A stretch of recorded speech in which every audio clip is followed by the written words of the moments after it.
What's going on, Who Dat Nation? It is yours truly, TJ Jones. And yes, I am the host of the State of the Saints podcast. Thank you so much for checking out the State of the Saints podcast, where we talk New Orleans Saints. And we are here to get you geared up for the Saints Week 9 matchup in the Dome, prime time, Monday Night Football. Are you ready for some football?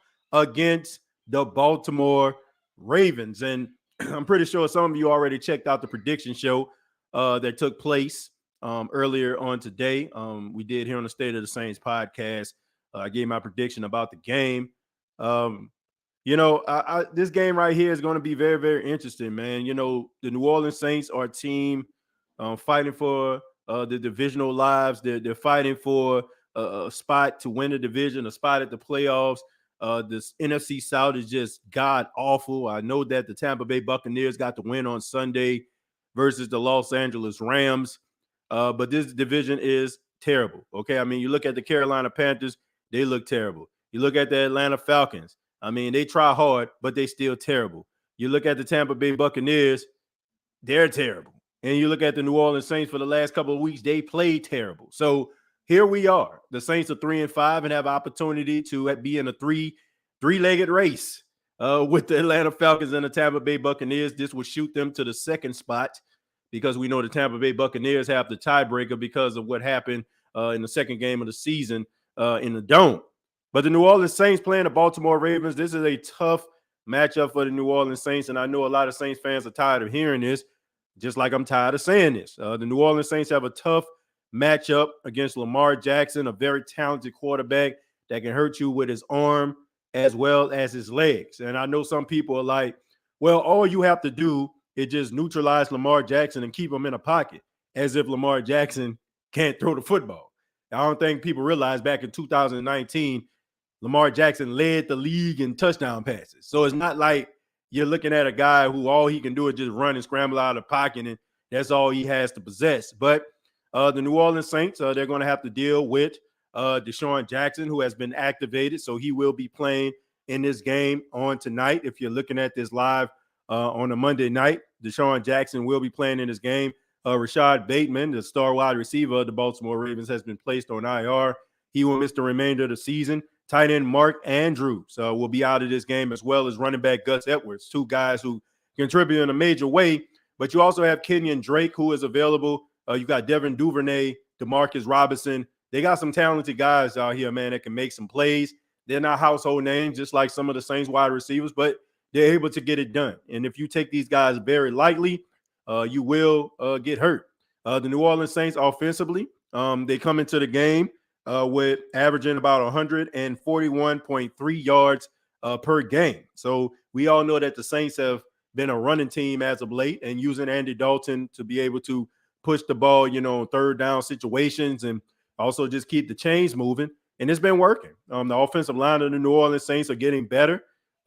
Andy Dalton is getting the ball out of his hands relatively quickly, and these receivers are doing what the Saints are asking them to do, which is catch the football. And not to mention that you're utilizing Taysom Hill in a variety of ways, not just running the football, but also under center. And hopefully, as the weeks progress, we start to see him more in some of those tight end packages. But defensively, the New Orleans Saints are coming off a really big defensive performance. They shut out the Las Vegas Raiders, and they want to keep that momentum going. I mean, you got some good momentum. You're getting some pressure up front.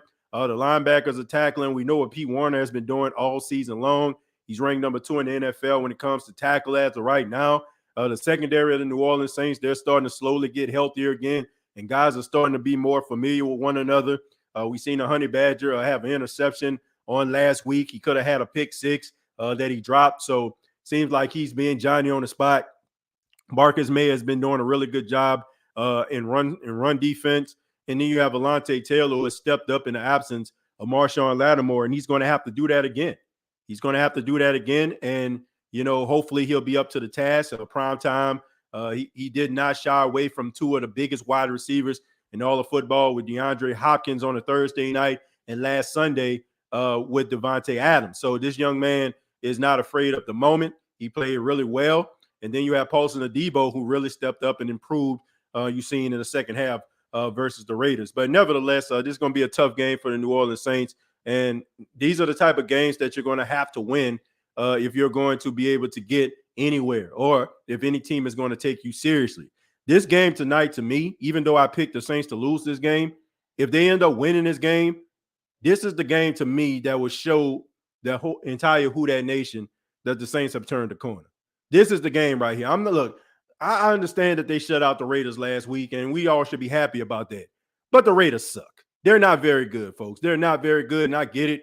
You get the win the way that you want to get it, and we know that the Saints went into Carolina, and a struggling team who fired their head coach 2 weeks later, the Saints lost to them. So I understand that's probably what other people would say, but the Raiders are not a very good football team, but the Baltimore Ravens are.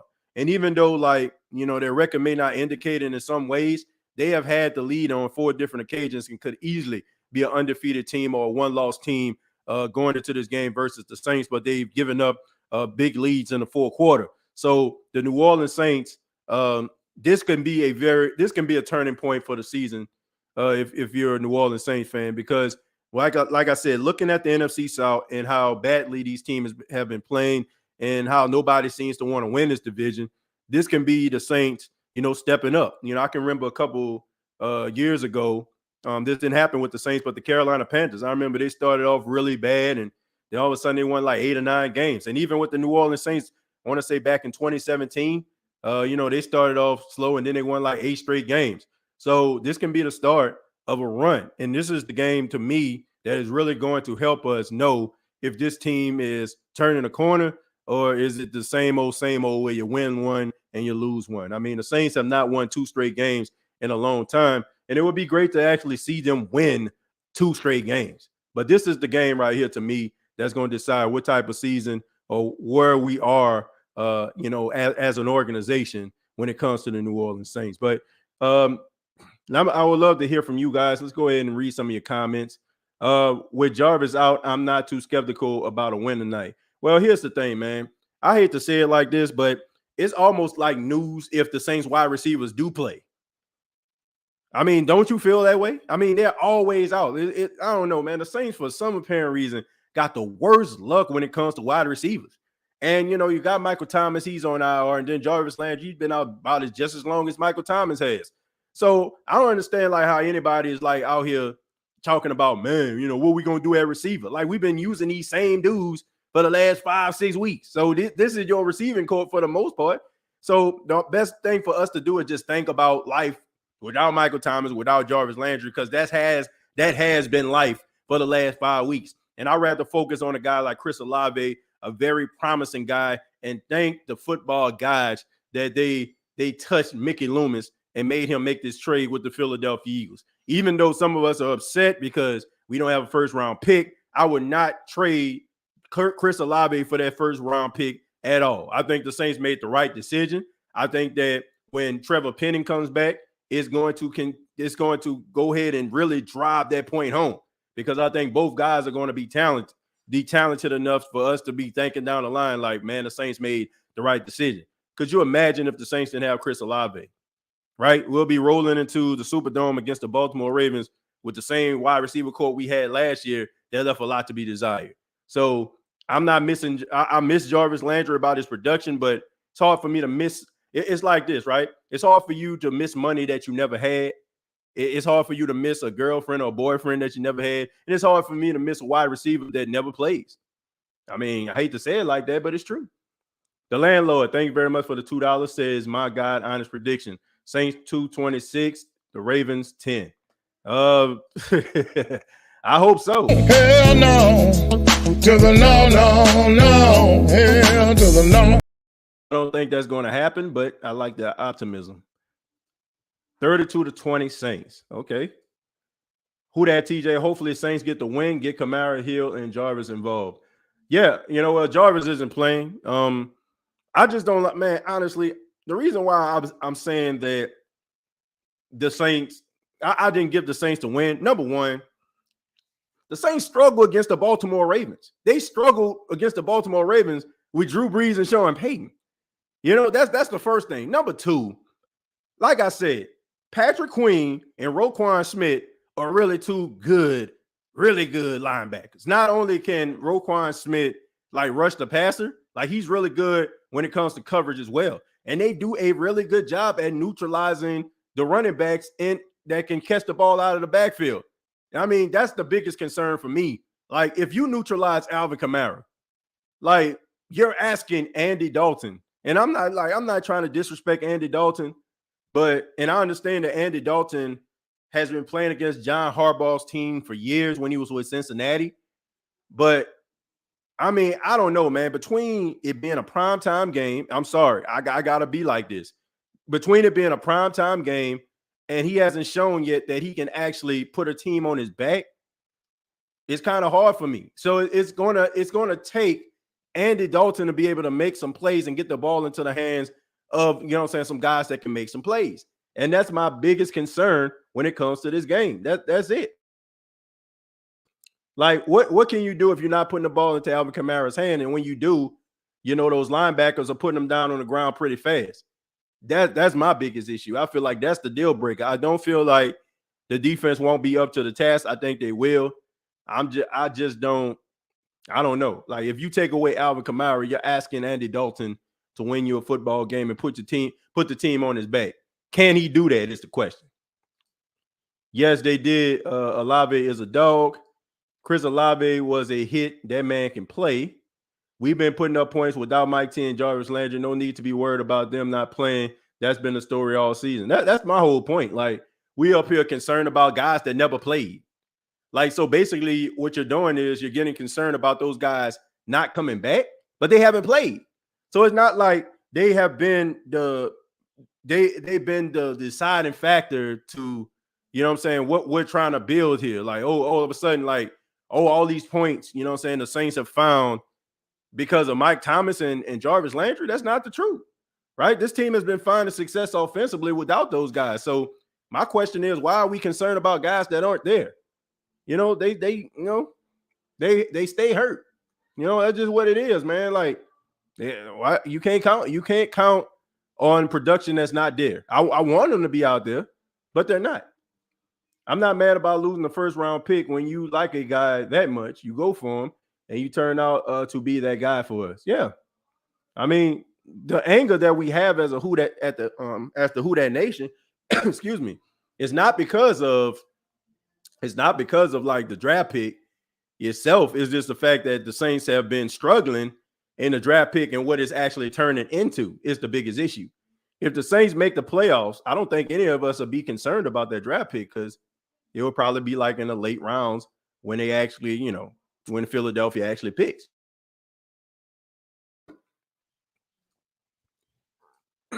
Dennis Allen should know all Marcus Williams weaknesses. I think we will expose him. Well, Marcus Williams isn't playing. Marcus Williams is on IR, and he can't return to around, I want to say around, I think maybe next week he can return, because he had a dislocated wrist.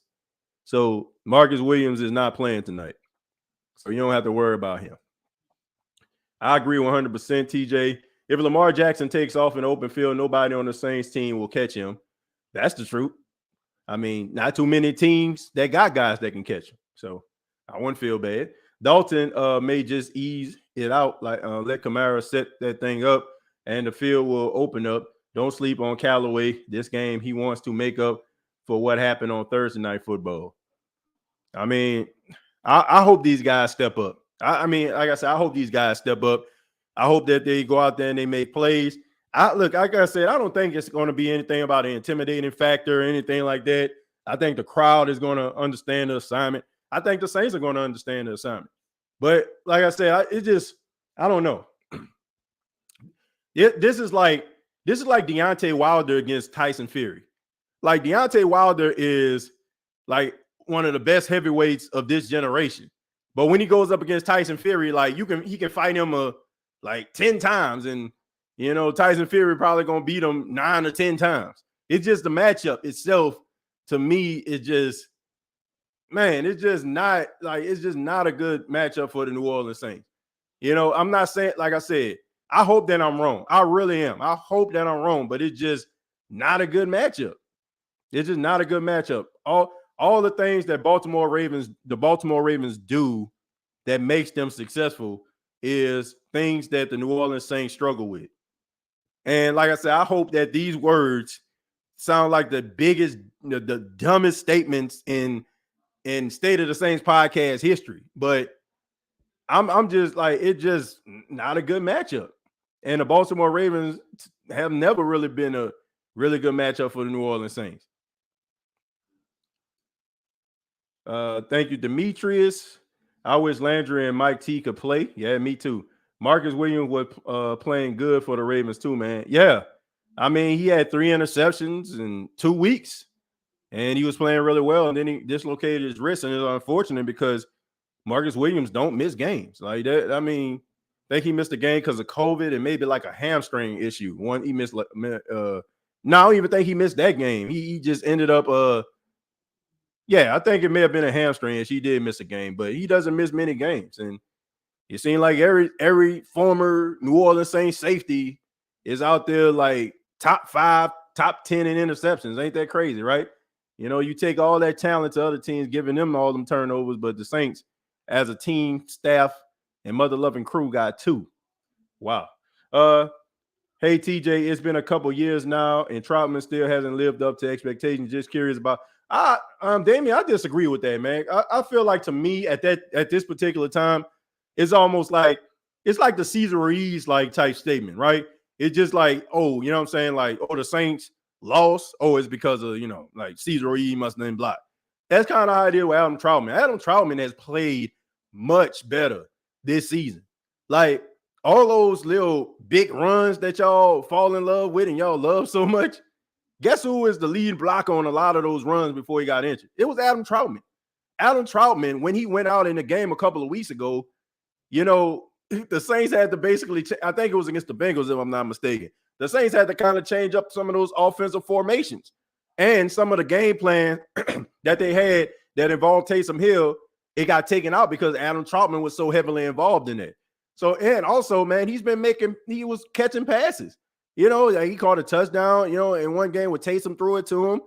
I mean, Adam Troutman has been playing really well. And I just think that he's been hurt for the last couple of weeks, because I know y'all remember that time when he went in formation, man. He was, and all of a sudden he just went down with an injury, and he has been out. But I think Adam Troutman, like, to me, he's been playing much better. I think that he was starting to come on. I think the light was starting to come on. He's gotten better as a blocker. He was catching passes. And I think, like, if Andy Dalton would have him in the next couple of weeks, I think that you'll probably see him make some plays. So I just think that that's kind of like one of those statements where, a guy's struggling and all of a sudden, like, it's kind of on our minds. And all of a sudden we like, oh, man, man, where he at? But Adam Troutman has been playing well. I have no problem with Adam Troutman when he's been in the game and what the Saints are asking him to do. I mean, I think the biggest issue is we were looking for Adam Troutman to be a Benjamin Watson. We were looking for him to be a Jimmy Graham. And maybe He's not more of a Jimmy Graham. He's more of a Josh Hill. But guess what? We all love Josh Hill, right? Josh Hill wasn't leading the league in receptions or leading the league in yards as a tight end, but he was a good blocker. And if the Saints asked him to, run down that right sideline, catch the ball, he did it. And also in red zone situations. So, I mean, just because he's not, George Kittle or, Travis Kelce or nothing like that doesn't mean like he's not a good tight end. Sometimes like guys may not end up being what you want them to be, but they still are pretty good. And I think that he might end up being more like a Josh Hill than a Benjamin Watson. But still, like I said, we all love Josh Hill. DA should have some plays that should involve Rashid by now. It's been a few weeks to really put him in the mix. Yeah, Jermaine, I agree with that. And I think that you probably would see a little bit more of Rashid Shaheed tonight. And now that we know that Michael Thomas isn't coming back, Jarvis Landry, I don't know, man. At this point, man, I'm tired of predicting about when these receivers and players coming back. It's pointless, man. I mean, they make it seem like, some of their injuries are kind of like similar to a hangnail or something like that. Oh, man, he just kind of twisted his ankle a little bit, not realizing we might see him in the street and their ankle falling off. So I don't know. I don't know, man. I don't know what's going on. But Rashid Shaheed, this is a special guy. You can get him involved. He's relatively fresh right now. Defensive coordinators don't really know what he's really capable of. They just know he's fast, and teams gonna have to make up for it. They're gonna have to respect him. I mean, the first two times you see him taking the top off the defense and doing a jet sweep. So not only can this dude take the top off the defense, he's elusive enough to run through your defense for 44 yards for a touchdown. So I do think that you need to get this guy more involved, and not to mention that 30-yard catch that he caught. So I think that you need to have some more plays for him. Like now that you know where you stand at the wide receiver room, Michael Thomas not coming back, Jarvis Landry touch and go. Like let's get these other guys involved. Let's draw some plays for them, and let's see where we can go from there. Maybe Troutman will be like David Thomas for us. I mean, yeah, look, I understand like the ogling of a guy like a George Kittle or TJ Hawkinson or I get all that, right? Like Mark Andrews, playing for the same team the Saints are playing tonight. I get all that, man, but everybody's not going to be that. But that doesn't mean that their role of a tight end isn't needed, right? You know what I'm saying? Like everybody's not going to be 1,000-yard receiver. Like everybody's not going to be that. But like I said, you still need a guy like a Josh Hill. You still need a guy, like you said, like a David Thomas. Like you still need guys that can go out there and that can block and you can kind of use in different ways and run support. Like there's still a necessary need for that. I just think that we kind of forget the fact that tight ends are, what I'm saying? Like they weren't designed to be as dynamic as they are, right? They were supposed to kind of just be there for run support, kind of on some check down stuff. But, as the years went by, we start to see these tight ends become more athletic and they're able to run routes like wide receivers. They got the speed, like you have like Kyle Pitts out there, right? So, but, those guys are special, but you still need some of those guys that can, do what those classic tight ends do. And I'm okay with that. Let's see. Saints are always unhealthy and it always kills us. Yeah. I mean, I don't want to say it kills us. Because the Saints, for the most part, like based on what they lost last year and they were able to be there in the end, is pretty commendable. So I don't want to say it just completely kills us, but it does make us as fans like kind of just throw up our hands and be like, man, whatever, bro. Like, whatever. Like, like that's kind of what it makes us feel like. But at this particular point, as a Saints fan, can you like really be surprised about anybody being hurt these days? Like, I can be honest. Like, I can fall asleep, wake up, and they can be like, I don't know.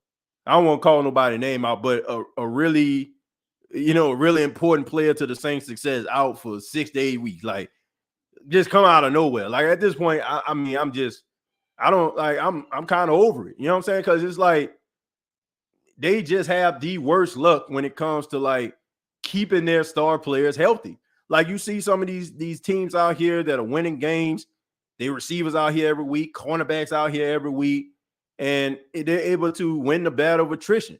For the last 2.5 years, maybe even 3, if you count like when the Drew Brees time when he was hurt, like the Saints have lost the battle of attrition. And at this point, like I said, are you surprised? You know, it is like, are you surprised that somebody of importance is hurt? I'm not. You know, at this particular point, it's like, you know, if you have a best friend and they boyfriend or girlfriend is a womanizer, and you're like, he cheated on me, she cheated on me. Really? Like, you know, do this all the time. You know what I'm saying? Like, why are you surprised? Why am I surprised? Like that's kind of how it is to me. Ramsey says, hey, TJ, and with Jordan Howard signed off the practice squad, do you think he will play much, or will we see Dwayne Washington in that running back spot? Ramsey, I think he is going to play. I think he's going to play. I mean, it's not like Jordan Howard just got signed like last week or something like that. He's been on this team for, I'll say about almost a month, if not a month. So he's familiar with what the Saints do offensively. I think that he will be used tonight, and he's a really good running back, man. I think that a lot of people kind of forget, like, this dude is just pretty damn good. You know, I think he had some injuries, you know, that kind of, you know, got a little bit of that shine off of him, but he's still a guy that's capable of making plays. He's a guy that if Alvin Kamara goes out, he can get you those tough yards. Like, he's a big physical guy.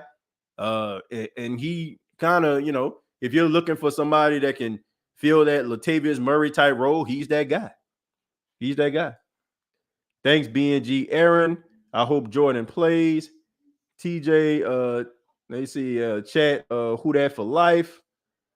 I guarantee a Saints victory tonight. God gave me a sign. My poop was shaped like an S tonight, so that's God letting me know. Well, I'll be ripping them. I appreciate you for that very intimate information. But hey, I hope you're right. You're 1,000% accurate, TJ. But his projection coming out was to be a big time pass catching big dog. But you're right, it is what it is. By the way, Tulane 8-1, ranked number 16. Yeah, I mean, I'm happy for Tulane doing a really good job. Shouts out to LSU getting that big win. First time they won in Death Valley against Alabama in 12 years, man. That's crazy. 12 years. But hey, you know, it's been a good weekend. You know, Jackson State 9-0. Let's see if the New Orleans Saints can add to this happiness that's going around the state of Louisiana and the happiness that's in the Jones household right now. But, you know, like I said, I get it. You know, I get it, Damien, as far as Adam Troutman and what he was projected to be. But sometimes it don't always turn out that way. And also, just because, you know, it ends up being like that doesn't mean, you know, that's just the way it is. Like, he was playing pretty well, and he was starting to be involved in offense before he ended up getting injured. He was making plays. And, you know, I think we got to kind of look at him the same way that we looked at Cesar Ruiz. You know, like, not too many, you know, like when they came into the league, it was a COVID year. They didn't have any off-season activities for 2 seasons. So this was like their first year where they had a full off-season, like off-season activities, because when they first came in the league the first couple of years, teams couldn't do that. So I don't know, man. I get it. Like, we want these guys to get off the bus and be world beaters, but it don't always work like that. Some guys give you instant success like a Chris Olave, and then some guys are just kind of like a slow burn, you know, like a Cesar Ruiz. But, you know, you got to be able to give them time and be patient with them. You know, like I look at like Alontae Taylor, right? He's the toast of the town right now. But I think that people need to understand that this dude might go through some growing pains. Hell, it might even happen tonight.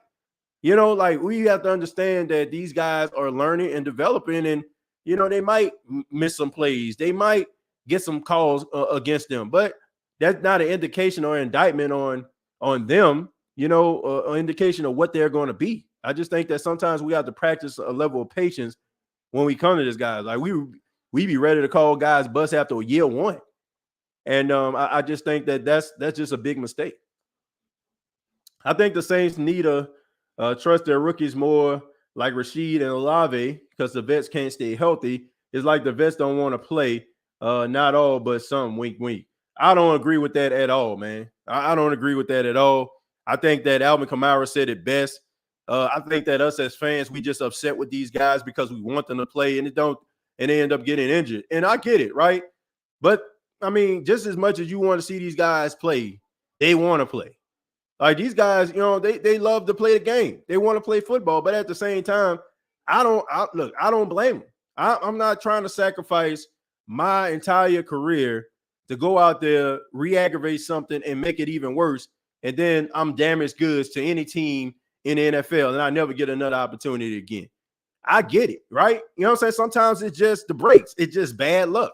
And the Saints have been faced with bad luck. And I don't think, like, I may be naive or dumb, but I don't think that any player that was on a trajectory to be great, on a trajectory to be a Hall of Famer, will want to just sit it out and don't want to play no more. They just don't make any sense to me.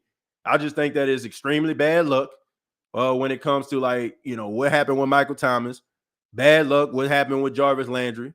I just think that guys get hurt, and that's just something that we just have to understand. And I'm not buying. I don't care what any type of theory somebody comes up with. I am not buying that a player of Michael Thomas caliber doesn't want to play, and I just got my money and I'm good. Like, this dude was on his way to Canton. Like, if he would have took these 3 years and kind of been relatively close to what he put up in 2019, we would not be having this conversation at all. This dude would be on his way to Canton. So I'm not buying that, man. I'm not. Like, I just think that the dude just got hit with bad luck. And I think that we just have to accept that as fans. If you have been following the show, you'll know who this is, that is. And he always making harmless jokes. Like, that's not trying to cruise outrage. Just want to know why you always so damn negative. Who is this? Who we talking about? Jerry Lewis? Jerry Lee Lewis? Rest in peace, Jerry Lee Lewis. Let's see. Chosen, I'm always good. What Jerry said? What he talking about here? What he talking about? Said I'm always negative or state facts. I don't know. I think all this stuff is opinionated. Ask me, including my rhetoric. I don't think anybody. Let you just say, Alvin Kamara number 41 for the Saints or Andy Dalton number 14. Like, these keys to victory that we come up with, the things that we want to see from these players, and what we feel expect them to do is all opinionated, until it actually happens, and then it can become facts. So I don't think anybody up here should be like, I'm the Izzo and Bo, the who that guru. Like, all of us, make predictions. Sometimes they're right, sometimes they're wrong. But hey, that's just how I feel. I don't think Mike T wants to be out any longer that he has to be, especially after he was breaking records. Yeah, I think anybody that thinks that, I just think that they're just not. I don't want to call it, I just think that that's just not. What's the word I'm looking for? I don't think that that's accurate. I just put it that way. I don't think that this man who was on his way to the Hall of Fame just want to quit. Like, I don't. Like, he was gonna get the money anywhere it go. So might well go out there and play and become a legend. I agree, TJ. People act like, we can just draft another Mike T. You can't. I mean, guys are special for a reason. I mean, you got some good pass catchers, and these young guys have really been stepping up. And a lot of these rules that they add into the NFL is going to make some of these guys even better. But Mike T is a special player, and I think that Week 1 game versus the Falcons kind of proved that.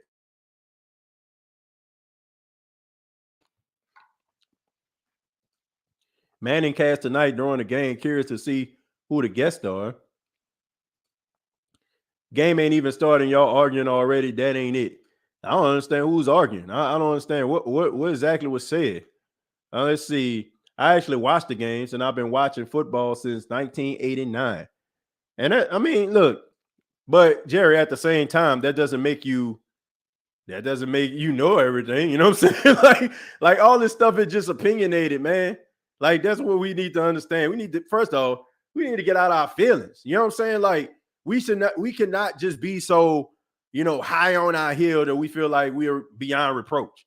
Like, if I say something and somebody like, man, I disagree with you, TJ, like today, like people didn't agree with me and my thoughts about how the Saints, we're gonna lose. But at the same time, I respect their opinion. I just think that what we go wrong is when we feel like we're the first and the last opinion that matters. Like other people have their thoughts and they have their views, and that's fine. But we have to respect that. We may not agree with it. But what we go wrong is when we feel like we're so right that we shouldn't be able to listen to anybody else. And that's where I feel like the disconnect comes. And that's something that I feel like society that's what got us in this position we're in right now as people. So I think we need to respect each other's opinion, whether it's a difference or not. That's just how I feel. I've been watching football since 1970. TJ, do you think the Saints rub Mike T the wrong way during the season with Mike T drunk? No, I don't.